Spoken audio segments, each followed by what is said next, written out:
A warlord took their land, their harvest, and their freedom, but he forgot one thing: the united village is the most dangerous enemy. Long ago, beyond thick forests and wide rivers, there stood a peaceful village called Ayamo, where life was simple and the people lived in harmony. Every morning, farmers worked in the fields, hunters entered the forest, and children played happily in the warm African sun. At the center of the village stood a great Iroko tree, believed to be the home of the ancestors who watched over the land. The people were led by Chief Oledamaji, a wise leader who often reminded the villagers that peace must always be protected. But one morning, hunters returning from the forest noticed a strange cloud of dust rising from the northern road. Out of the dust came warriors on horses, led by a ruthless warlord known as Zarko. Standing in the village square, Zarko declared that the land now belonged to him. Soon, the villagers were forced to work for the intruders, while soldiers watched them with cruel eyes.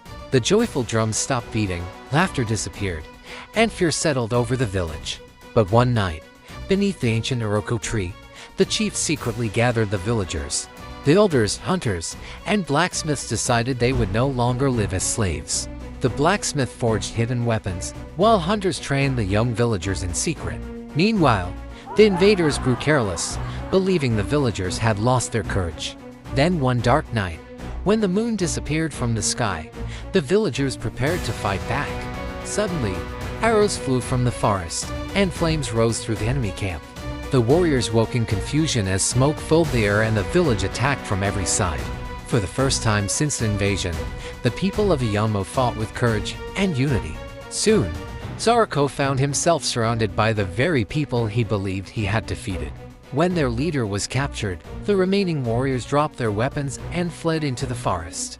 As the sun rose, the villagers realized their home was finally free again.